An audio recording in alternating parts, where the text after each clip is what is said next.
பீரிச் குடும்ப உறவுகளுக்கு வணக்கம். நாம் இப்போ ரெண்டாவது அந்த மீன்களோட காலனி தான் பார்த்துட்டு இருக்கோம். என்னென்ன மீன்கள்லாம் வந்திருக்குன்னு பார்க்கலாம். ஃபஸ்ட்டு பார்த்தீங்கன்னா திருக்கை வந்திருக்குது. திருக்கையில் ஃபுல் மீன் இன்றைக்கி போட்டிருக்கோம். எல்லாமே 1 கிலோ 1.25 கிலோ 2 கிலோ அந்த மாதிரிப்பட்ட சைஸில் தான் இருக்குது. மீன் ரொம்ப ஃப்ரெஷ்ஷாக இருக்குது.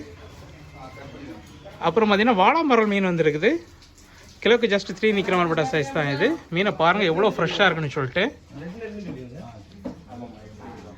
அப்புறம் பார்த்தீங்கன்னா பாறையில் ஃபுல் மீன் போட்டிருக்கோம். கிலோக்கு ஜஸ்ட் 3 தான் நிற்கும் உங்களுக்கு. அப்புறம் பார்த்தீங்கன்னா கண்ணக்குளிச்சாலை வந்திருக்குது. கிலோக்கு 5-6 நிற்கிற மட்டும் சைஸ் கண்ணக்குளிச்சாலை. அப்புறம் பார்த்தீங்கன்னா கொம்பு காரல் வந்திருக்குது. நல்ல பெரிய சைஸ் கொம்பு காரல். கிலோக்கு 6-7 தான் நிற்கும் உங்களுக்கு. அப்புறம் பார்த்தீங்கன்னா அயில வந்திருக்குது. இதுவுமே கிலோக்கு 5-6 தான் நிற்கும் உங்களுக்கு. அப்புறம் பார்த்தீங்கன்னா சூறையில் ஃபுல் மீன் போட்டிருக்கோம். 1 கிலோ சைஸில் வந்திருக்கு. அப்புறம் பார்த்தீங்கன்னா மழுவன் மீன் வந்திருக்குது. மழுவன் மீனோட செதில் பார்த்தாலே தெரியும் உங்களுக்கு எவ்வளோ ஃப்ரெஷ்ஷாக இருக்குன்னு பாருங்கள். இந்த மாதிரி ஃப்ரெஷ்ஷான ஃபிஷ்ஷஸ் உங்களுக்கு வேணும்னா நம்ம பீரிச் கான்டாக்ட் நம்பர் 7558104104 நம்பருக்கு உடனே காலர் வாட்ஸ்அப் பண்ணி ஆட் பண்ணி வாங்கிக்கோங்க. நன்றி.